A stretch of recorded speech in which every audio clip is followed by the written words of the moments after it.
안녕하세요. 주와 말씀의 교회 매일 묵상입니다. 오늘은 다니엘 7장 말씀을 함께 보며 하나님의 은혜 나누고 또 기도의 자리로 나아가도록 하겠습니다. 먼저 본문의 메시지 함께 볼까요? 우리가 다니엘 7장 말씀을 보면 벨사살이 바벨론의 왕이 된 첫 해에 다니엘은 한 꿈을 꾸게 됩니다. 우리는 지금까지 느부갓네살 왕의 꿈만 보았는데 이제는 다니엘이 꿈을 꾸고 그 꿈에서 한 환상을 보게 되는 거죠. 그리고 그 환상은 요한계시록의 말씀처럼 우리가 해석하기에는 굉장히 난해한 내용이었습니다. 이는 다니엘도 마찬가지였고요. 그래서 일단 다니엘이 꿈에서 본 환상의 내용은 다음과 같은데요. 큰 네 짐승들이 차례대로 등장을 하고, 특별히 마지막 네 번째 짐승은 다른 짐승들 가운데 가장 강력했습니다. 그리고 특이한 것이 그의 머리에 10개의 뿔이 나 있었던 거죠. 그리고 그 10뿔 사이로 한 뿔이 갑자기 돋아났는데 그 새롭게 돋아난 뿔에는 사람의 눈과 또 입이 있었습니다. 그리고 그는 그 입으로 거만하게 떠들었다. 이렇게 환상의 내용을 전해주고 있습니다. 그리고 그 다음 다니엘이 하늘을 바라보니 하늘 보좌에 옛적부터 계신 분이 앉아 계셨습니다. 이 옛적부터 계신 분은 하나님이시죠. 영원하신 하나님이십니다. 그리고 이 하나님께서 온 세상을 심판하기 시작하셨습니다. 그리고 그런 중에 인자 같은 이, 이는 우리 예수 그리스도를 가리키죠. 이 인자 같은 이가 하늘 구름을 타고 옛적부터 계신 하나님께 나와왔고, 이 옛적부터 계신 분은 인자 같은 분이신 우리 예수님께 모든 나라와 권세와 영광을 주십니다. 그리고 모든 사람이 그 예수님을 경배하는 것이 이 환상의 내용이었습니다. 그렇다면 다니엘이 꿈에서 본 이 환상의 내용은 무슨 의미일까? 그래서 다니엘은 꿈에서 천사에게 이 의미를 물어봤고요. 천사는 다니엘에게 이 환상이 가지는 의미에 대해서 이제 설명을 해 주었습니다. 그래서 환상 중에 나타난 큰 네 짐승은 이제 앞으로 일어날 네 명의 강력한 왕과 나라를 의미했고요. 그 가운데 특히 네 번째 짐승은 그 중에 가장 강력한 나라와 왕을 의미했습니다. 그리고 그 넷째 짐승의 머리에 나 있던 10개의 뿔은 이제 넷째 나라에서 나올 10명의 왕을 의미했습니다. 그리고 그 가운데 새롭게 돋아난 뿔이 있지 않았습니까? 이제 그 뿔은 사람의 눈을 갖고 입을 갖고 그렇게 떠들어댔는데 이 새롭게 돋은 뿔은 적그리스도를 가리키는 거죠. 그래서 그는 하나님을 대적하고 또 성도들을 핍박할 것입니다. 근데 어떻게 됩니까? 이 옛적부터 계신 하나님께서 이 새롭게 돋아난 뿔인 적그리스도를 심판하시고 이후 인자 같은 분이신 예수 그리스도께서 온 세상을 다스리게 되신다는 거죠. 그리고 우리 구원받은 성도들은 그 그리스도와 함께 이제 영원토록 이 우주 만물을 다스리게 될 것입니다. 그래서 25절부터 27절인데요. 이렇습니다. 그는, 즉, 적그리스도는 높고 높으신 분께 거만하게 대항해 큰 소리치며 높고 높으신 분의 백성들을 억누를 것이며 때와 법을 바꾸려고 할 것이다. 하나님의 백성들은 한때, 두때, 반때 동안 그 왕의 손에 넘겨질 것이다. 그러나 심판이 시작되면 그는 힘을 빼앗기고 완전히 멸망당할 것이다. 그리고 높고 높으신 하나님의 백성들이 나라와 권력과 온 세상 여러 나라를 다스리게 될 것이다. 그 나라는 영원하며 세상에 힘 있는 모든 사람들이 그를 섬기고 따를 것이다. 천사가 이 환상의 결론을 이렇게 내리고 있는 거죠. 그렇다면 우리는 이 말씀을 묵상하며 깨닫게 되는 바가 무엇일까요? 저는 여러분과 두 가지 묵상을 함께 했으면 좋겠는데요. 첫 번째는 이 말씀이 우리에게 알려주는 분명한 사실은 하나님께서 모든 역사를 주관하신다는 것입니다. 하나님은 오늘 본문 말씀처럼 다니엘에게 그 꿈 가운데 환상을 보여주셨고, 그 환상을 통해 세상 끝날까지 이 땅에 일어날 일들을 가르쳐 주시지 않았습니까? 그 내용이 무엇이었을까요? 우리가 간략하게 본 것처럼 이 세상에서는 하나님을 대적하는 왕과 나라들이 끊임없이 일어나고, 또 결국에는 적그리스도가 등장해서 하나님을 대적하고 또 성도들을 핍박할 것이지만, 그러나 결국 하나님께서 이 모든 악한 자들을 심판하신다는 거죠. 그리고 그 인자 같은 이이신 예수 그리스도께서 온 세상 만물을 성도들과 함께 다스리게 되신다는 것입니다.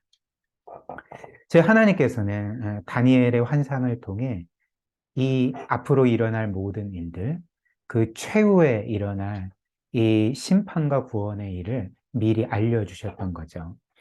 이는 무엇을 의미할까요? 오늘 다니엘서가 표현하는 옛적부터 계신 분, 즉 창세 전부터 계신, 그 영원 전부터 계신 하나님께서 이 모든 역사를 정해 놓으시고 정하신 대로 그 역사가 이루어진다라는 거죠. 즉 하나님께서는 모든 역사를 이렇게 정하시고 주관하고 계시다는 것입니다. 주님께서 이런 말씀을 하셨죠. 하늘을 나는 참새 한 마리도 하나님의 뜻이 아니면 떨어질 수 없다. 이 세상에서 일어나는, 이 역사 가운데 일어나는 모든 일이 하나님의 뜻이 아니면 일어날 수 없고, 하나님이 뜻하셨기 때문에 일어난다는 것입니다. 이렇듯이 우리 하나님은 역사를 주관하시는 하나님이신 거죠. 따라서 다니엘의 환상처럼 이 세상에 아무리 큰 나라와 제국과 왕들이 일어나고 적그리스도가 등장해서 하나님을 대적하고 성도들을 핍박하고 교회를 없애려고 애를 쓴다 할지라도 이 모든 것들은 하나님의 손바닥 위에 놀고 있는 것입니다. 즉, 이 세상에 하나님의 뜻을 벗어난 이변은 결코 일어나지 않는다는 거죠. 모든 일들을 하나님이 통치하고 계시고, 통제하고 계시고, 결국 하나님 뜻에 따라서 심판하시고, 우리를 구원하시고, 이 세상 만물을 새롭게 하실 것입니다. 그래서 당연히 우리 개인의 삶의 역사도 하나님의 손 안에 있고 하나님의 주권 아래 있다는 것을 우리가 두 번째로 묵상하게 되는 거죠. 이렇듯이 우주 만물을 창조하시고 주관하시고 역사를 통치하시는 하나님은 당연히 그 역사 안에 있는 우리 개개인의 삶도 주관하고 계십니다. 우리는 인생을 살면서 때때로 우리의 삶에 우리가 예측하지 못한, 우리가 원하지 않는 불행한 일들, 그 돌발 변수들을 겪게 되지 않습니까? 그래서 우리의 삶에 일어나는 이런 돌발 변수 때문에 우리는 때때로 힘들어하고 혼란에 빠지게 되는 것 같습니다. 그래서 그때 우리는 나의 삶은 어떻게 되는 건가? 그리고 우리 가족은 어떻게 되는 거지? 라는 그 염려와 두려움에 빠지게 되는 거죠. 그러나 오늘 본문이 우리에게 알려주는 바가 무엇일까요? 우리에게 어떤 불행한 일이 닥치고 우리가 결코 예측하지 못한 돌발 변수들이 끊임없이 일어난다 할지라도 그 모든 것들, 이 세상 모든 것들, 우리의 삶의 모든 일들이 여전히 하나님의 손 안에 있고 하나님이 통제하고 계시다는 것입니다. 그리고 그 하나님께서 우리를 지극히 사랑하시는 우리의 아버지가 되신다면 그 하나님께서, 그 아버지께서 우리와 같은 죄인들을 위해 그 아들까지 내어주실 정도로 우리를 귀하게 여기시는 분이라면 우리에게 이런 돌발 변수들이 발생한다 할지라도 무엇이 두렵겠습니까? 우리 아버지께서 이토록 우리를 지키시고 보호하시고 사랑하시고 귀하게 여기시는데, 따라서 우리의 삶에는 어떤 일이 일어나도 궁극적으로 우리를 파멸시킬 수 있는 것은 결코 없습니다. 그런 일은 결코 일어나지 않는다는 거죠. 우리 주님께서 또 이렇게 말씀하셨는데요. 누가복음 12장 말씀을 보면 이제 이런 말씀이 나옵니다. 백합화를 생각하여 보라. 실도 만들지 않고 짜지도 아니하느니. 그러나 내가 너희에게 말하노니 솔로몬의 모든 영광으로도 입은 것이 이 꽃 하나만큼 훌륭하지 못하였느니라. 오늘 있다가 내일 아궁이에 던져지는 들풀도 하나님이 이렇게 입히시거든. 하물며 너희일까 보냐? 믿음이 작은 자들아. 이 세상에 그렇게 아름답게 피는 여러 꽃들과 들풀들도 어떤 면에서 내일 아궁이에 던져질 수 있는 것들 아닙니까? 그러나 그런 것들조차 하나님께서는 아름답게 입히시고 또 생명을 주시고 또 자라게 하시고 그렇게 책임지신다면 하물며 그 들풀보다도 훨씬 더 가치 있는, 훨씬 더 하나님의 사랑을 받고 훨씬 더 하나님께 귀하게 여김받는 너희들은 아버지께서 어떻게 책임지시겠느냐라고 이제 말씀하시는 거죠. 이렇듯이 우리의 삶을 늘 바라보시고 가장 선하게 인도하시고 모든 것을 책임지시고 보호하시고 우리를 결국 궁극적인 영광으로 인도하시는 우리 아버지 하나님을 신뢰하며 이 세상을 넉넉하게 살아갔으면 좋겠습니다. 우리 함께 말씀 기억하며 기도할까요? 첫 번째로 이렇게 하나님께서 모든 것, 모든 역사를 주관하고 계심을 믿고 늘 기도로서 우리의 삶의 모든 것을 하나님의 손에 맡겨 드리도록 함께 기도하고요.